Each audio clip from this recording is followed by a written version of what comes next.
Pada tanggal 22 Agustus 2025, pukul 7:36 pagi, seorang ayah menerima telepon dari besan lelakinya.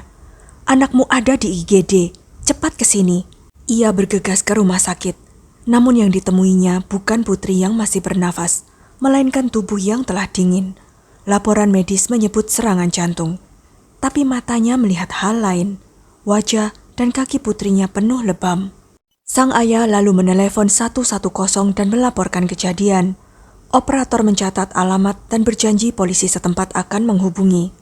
10 menit kemudian seorang petugas menelepon balik, tapi hanya menanyakan detailnya. Waktu terus berjalan. Sang ayah menelepon lagi, kini panik.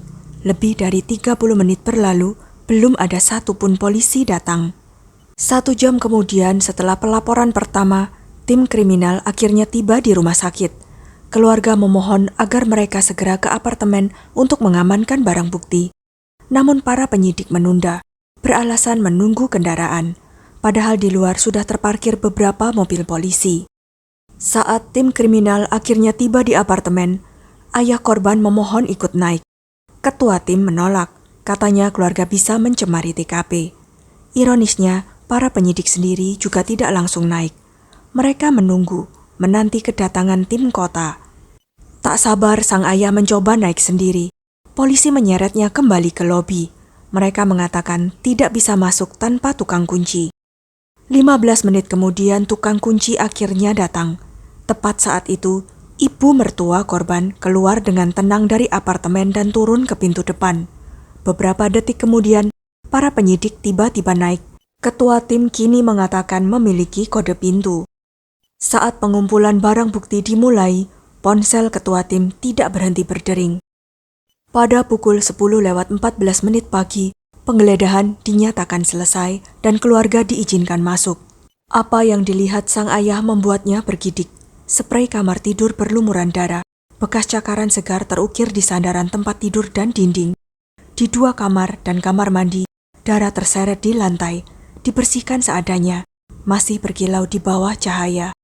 Jin Hao, suami korban, ditangkap dan dibawa ke kantor polisi. Namun baru 2 jam setelah penangkapan, ponselnya akhirnya disita. Suatu keterlambatan yang mencurigakan. Sang ayah lalu memprotes. "Ponsel putriku dan sistem CCTV rumah seharusnya diperiksa pertama." Polisi lalu menepis mengatakan, "Kemampuan teknis kami terbatas." Baru sore harinya, polisi mengakui perangkat CCTV akan dikirim ke pihak ketiga untuk ekstraksi data. Soal ponsel korban, keluarga diminta menghubungi Apple sendiri. Putus asa dan marah, keluarga menuliskan seluruh kronologi kejadian dalam selebaran dan membagikannya di jalanan, berharap tekanan publik mendorong kasus ini maju.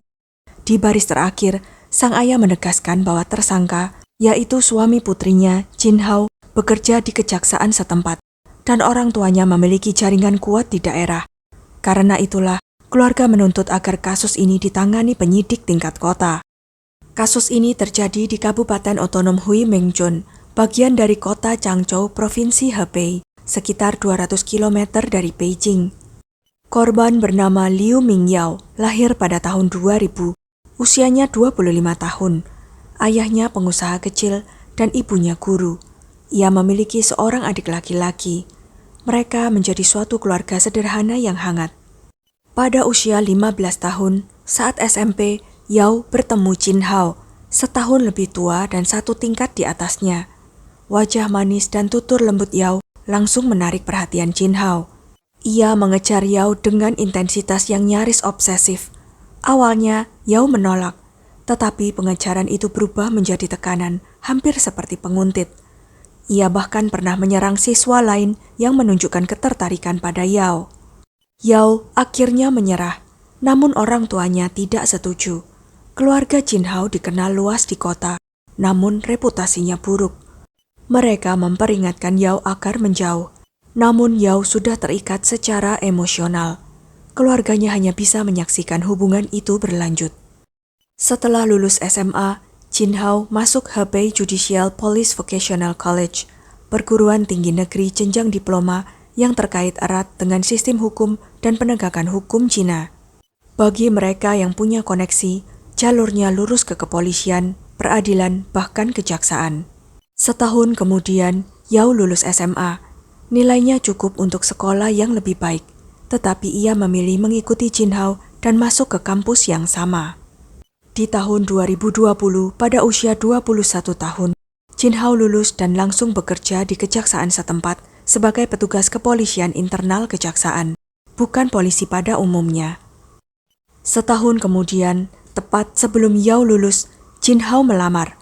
Yao menerima dan membagikan kabar bahagia itu kepada teman-teman sekamarnya. Pada 14 November 2020, Yao mengunggah foto kencan mereka.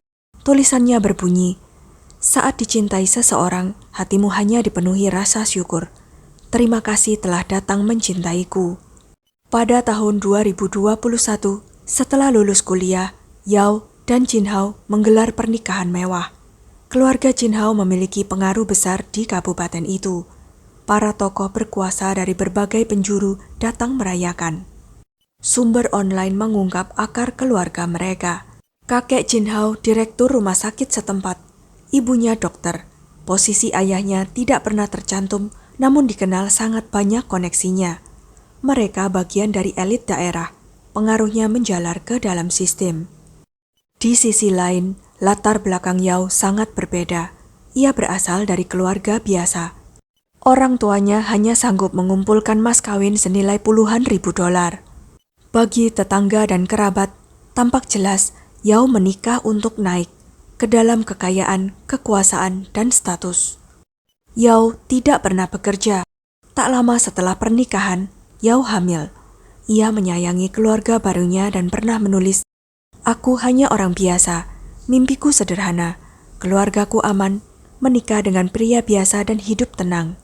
Tahun 2022, putra pertama mereka lahir. Yao kembali menulis, "Tak perlu harta atau status, suami yang perhatian dan bertanggung jawab, serta bayi yang sehat dan lucu, itu sudah cukup." Namun, kenyataan berkata lain. Hanya 10 hari setelah menikah, Jin Hao memukulinya. Kekerasan itu tidak berhenti. Terjadi berulang kali. Setiap kali ia meminta maaf, dan setiap kali pula Yao memaafkan. Awalnya, Yao bercerita pada orang tuanya. Mereka menegur Jin Hao, bahkan orang tuanya. Tetapi ketika kekerasan terus berulang, Yao memilih untuk diam, tidak ingin membuat keluarganya khawatir. Pada 3 Maret 2023, Yao menulis, "Setelah menjadi ibu, aku mengorbankan banyak hal, tapi tidak menyesal. Aku hanya berharap anakku tumbuh sehat dan bahagia." Di balik kata-kata itu, hidupnya terhimpit. Yao adalah ibu rumah tangga tanpa penghasilan. Semua biaya bergantung pada Jin Hao. Setiap kali ia meminta uang, Jin Hao memakinya. Yao hidup serba hati-hati, bahkan tidak berani membeli baju baru setelah melahirkan. Semua uang untuk anak dan kebutuhan rumah. Meski begitu, Jin Hao tetap mencari-cari kesalahannya. Yao membenci harus mengemis uang. Ia ingin mandiri, namun Jin Hao melarangnya bekerja. Pada 23 Februari 2025, Yao menulis lagi, "Aku harus mandiri secara finansial ke depan." Awal Agustus, putra mereka yang berusia 3 tahun mulai masuk TK, memberi Yao beberapa jam luang setiap hari. Dalam obrolan dengan teman, ia membagi secercah harapan, pekerjaan paruh waktu di warung bakpao dekat rumah. Pemiliknya berjanji mengajarinya membuat bakpao, upah 10 renminbi per jam. Yao ingin mencoba. Jin Hao menertawakannya, bertanya apakah ia tidak malu bekerja seperti itu. Saat itu, Yao sedang hamil 2 bulan. Pada 21 Agustus 2025, pukul 10 malam, Yao, putranya, dan Jin Hao masuk ke lift apartemen. Jin Hao bertelanjang dada, bergerak liar seperti tak terkendali. Ia membuka ponsel, menunjukkan sesuatu pada Yao. Yao tersenyum, ikut menenangkan suasana. Lalu Jin Hao menampar kepalanya. Rekamannya buram, tapi terlihat Yao merapikan rambut, masih tersenyum, masih berusaha meredamnya. Jin Hao lalu terhuyung keluar lift, tampak mabuk. Itulah terakhir kalinya Yao terlihat hidup di rekaman publik. Beberapa jam kemudian, hidup wanita itu bersama janin di rahimnya berakhir. Saat keluarga melihat tubuhnya yang dingin di rumah sakit, mereka menolak diagnosis serangan jantung. Mereka menuntut CT scan. Hasilnya menghancurkan. Perdarahan otak, massa di tengkorak, cedera paru, dan tulang pinggang retak. Rekaman live pada 22 Agustus pukul 7:30 pagi memperlihatkan Jin Hao, ayahnya, dan beberapa staf IGD mendorong tubuh Yao masuk. Ia sama sekali tidak responsif. Jin Hao menoleh ke ayahnya dan dengan senyum menyejek menunjuk wajah Yao. Ketika penyelidikan terasa berlarut-larut, keluarga beralih ke publik. Mereka mencetak selebaran, bahkan menyertakan foto tubuh Yao yang lebam dan membagikannya di jalanan, memaparkan pertanyaan mereka. Mengapa polisi menunggu lebih dari 30 menit setelah panggilan 110? Mengapa penyidik tidak langsung ke TKP saat tiba di rumah sakit? Mengapa mereka berdiam hampir setengah jam di bawah apartemen? Jika memang menunggu tukang kunci, mengapa ketua tim tiba-tiba punya kode pintu tepat saat Ibu Jin Hao keluar? Dan mengapa pada menit-menit krusial itu ia dibiarkan pergi tanpa pengawasan? Di TKP, ponsel ketua penyidik terus berdering, panggilan demi panggilan. Apakah ia menerima instruksi dari atasan? Keluarga menuntut log panggilan diperiksa. Mereka juga mempertanyakan mengapa Ibu Jin Hao dibiarkan sendirian di apartemen itu dari pukul 7:23 hingga 9:30. Apakah TKP diotak-atik? Permintaan agar ia diperiksa diabaikan.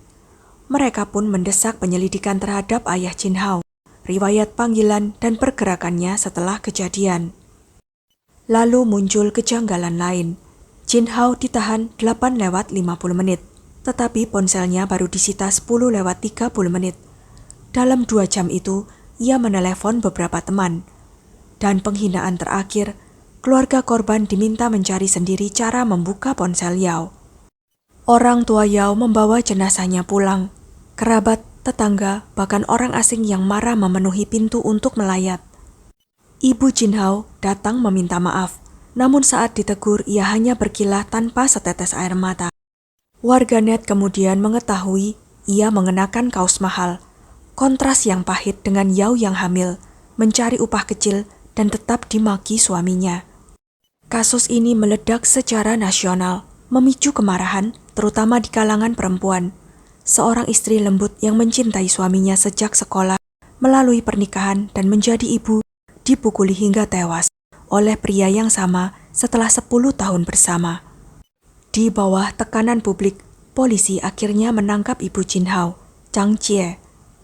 Pada tanggal 24 Agustus, Biro Keamanan Publik Kabupaten Otonom Hui Mengchun merilis pernyataan. Mereka mengklaim prosedur telah dijalankan dengan benar, barang bukti dikumpulkan, dan Jin Hao serta ibunya ditangkap. Forensik menyimpulkan Yao meninggal akibat cedera kepala karena benda tumpul dan menyatakan ia tidak hamil. Demi keadilan, kasus dipindahkan ke kepolisian kabupaten lain setingkat. Dalam sebuah video di Douyin, ayah Yao menyampaikan kepada publik bahwa tubuh putrinya penuh luka.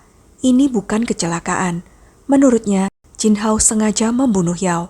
Selama pernikahan, Jin Hao berselingkuh, dan kematian Yao, klaim ayahnya, melibatkan seluruh keluarga Jin Hao, bahkan perempuan simpanannya. Ia juga menyebut rekaman CCTV yang memperlihatkan orang tua Jin Hao datang ke apartemen pasangan itu tidak lama setelah tengah malam pada 22 Agustus. Tak lama kemudian, rekaman dari paman dan bibi Yao beredar. Mereka mengungkap hal lain. Selingkuhan Jin Hao hamil. Tertekan, Jin Hao berencana menceraikan Yao. Namun Yao menolak, takut kehilangan hak asuh putranya. Selingkuhan itu terus mendesak. Pada tanggal 21, Yao bahkan menelepon perempuan itu, berharap bisa bicara baik-baik. Malam yang sama, Jin Hao berdalih mabuk dan melancarkan pemukulan brutal. Bukan hanya tangan dan kaki, ia menggunakan benda keras, kursi, dan ada pula klaim tentang batang besi. Adik laki-laki Yao menulis bahwa di TKP terdapat bekas cakaran di dinding dengan serbuk plester putih masih terselip di bawah kuku Yao, tanda ia berjuang putus asa saat dipukuli. Tak lama, warganet yang marah mengungkap identitas selingkuhan Jin Hao, seorang rekan kerja di kejaksaan. Fotonya menyebar cepat. Lalu muncul gambar lain yang viral. Malam Yao dibunuh, Jin Hao dan orang tuanya diduga mengumpulkan beberapa orang di apartemen untuk membahas penutupan kasus. Seorang tetangga memotret dari seberang. Beberapa sosok duduk di ruang tamu. Semua mengenakan penutup sepatu, seolah merencanakan langkah selanjutnya. Penelusuran publik makin dalam. 2 tahun sebelumnya, seorang pria muda memukuli lansia 70 tahun di alun-alun. Dan pria itu adalah Jin Hao.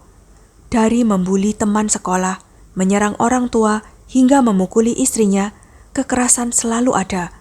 Satu-satunya alasan ia tidak diperlakukan seperti preman jalanan adalah perlindungan orang tuanya. Setiap kali ia melampaui batas, mereka menutupinya. Dan setiap kali pula, ia makin berani. Banyak orang bertanya, mengapa meninggalkan istri yang jelas lebih cantik? Bisik-bisik online menyodorkan jawabannya. Keluarga selingkuhannya juga punya koneksi. Koneksi itulah yang membawanya ke pekerjaan penegakan hukum. Sedangkan Yao tidak punya pekerjaan, keluarganya pun tidak punya pengaruh.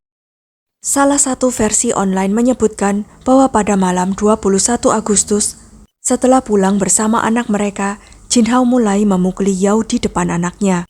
Putus asa, Yao menelepon ibu Jin Hao. Orang tuanya datang, namun alih-alih menghentikan, mereka hanya membawa pergi anak berusia 3 tahun itu. Bebas dari tatapan sang anak, kekerasan meningkat. Jin Hao kemudian pingsan karena mabuk. Saat terbangun, Yao sudah tidak bernafas. Ia menelepon orang tuanya. Berjam-jam berlalu, baru bantuan medis dipanggil setelah Yao meninggal. Pukul 7:30 rekaman live memperlihatkan Jin Hao dan ayahnya mengiringi berangkar Yao. Di video, Jin Hao menunjuk kepala Yao seolah ia masih hidup. Ada yang menduga itu dilakukan sengaja untuk kamera, diarahkan oleh seseorang. Sementara itu, ibu Jin Hao tinggal di apartemen. Ia diduga membantu membersihkan darah. Kemudian polisi menemukan tumpukan tisu berdarah di tempat sampah di luar gedung. Muncul klaim yang lebih mengerikan. Keluarga Jin Hao takut otopsi mengungkap kehamilan Yao yang bisa memberatkan hukuman. Malam itu, ibu Jin Hao diduga memimpin pengeluaran janin dari tubuh Yao. Inilah sebabnya banyak orang percaya pernyataan resmi polisi menyebut Yao tidak hamil. Duka berubah menjadi amarah. Orang-orang mengenang Yao dan menunjukkan foto-foto lamanya yang sudah memperlihatkan tanda kekerasan. Warganet mengecam keluarga Jin Hao, menuntut penyelidikan menyeluruh, dan mendesak agar ini diperlakukan bukan sebagai KDRT, melainkan pembunuhan berencana. Namun seruan itu dibungkam, unggahan menghilang, sejumlah pengguna menerima telepon dari aparat yang memerintahkan mereka menghapus konten dan berhenti membicarakan kasus ini. Kreator independen mencoba mendatangi rumah orang tua Yao, tetapi penjaga sudah ditempatkan menutup akses. Mengchun adalah kabupaten kecil sekitar 200.000 penduduk di bawah kota Changzhou, Hebei. Di kota besar, koneksi elit bersembunyi di balik aturan tidak tertulis. Namun di kabupaten kecil, mereka beroperasi terang-terangan. Manipulasi kasar, pelanggaran terbuka, selama cerita tidak menyebar. Itulah sebabnya keluarga Yao bergegas mencetak selebaran dan mendorong kisah ini ke dunia maya. Pada akhirnya, 9 Desember 2025, Pengadilan Rakyat Menengah Changzhou menjatuhkan putusan tingkat pertama. Jin Hao dihukum mati. Sedangkan Chang Jie, ibu Jin Hao, dihukum 2 tahun 2 bulan penjara karena membantu perusakan barang bukti. Pengadilan menegaskan korban Liu Mingyao meninggal akibat cedera kepala karena benda tumpul, dan kematiannya bukan kecelakaan. Menurut keluarga korban, anak mereka yang berusia 3 tahun saat ini tinggal bersama keluarga pihak ayah. Kerabat Yao menyatakan akan mengajukan hak asuh. Yao, wanita muda, cantik, baik hati, lembut, sedikit lugu dan terlalu mudah percaya. Ia yakin cinta bisa mengubah seorang pria. Ia mengira pengabdian dapat menjinakkan kekerasan. Namun pada akhirnya nyawanya yang hilang. Pernikahan megah, anak yang menggemaskan seharusnya menjadi perisai. Nyatanya tidak mampu menghentikan kekerasan Jin Hao. Selama 10 tahun bersama, ia tidak pernah membayangkan pria itulah yang akan membunuhnya. Dan ketika ayahnya mengantarnya ke pelaminan, ia tidak pernah tahu bahwa ia sedang menyerahkan putrinya kepada seekor binatang berkulit manusia. Sekian kisah kali ini. Jangan lupa untuk klik like, share, subscribe, dan komen ya pendapat kalian. Sampai jumpa lagi di video-video selanjutnya.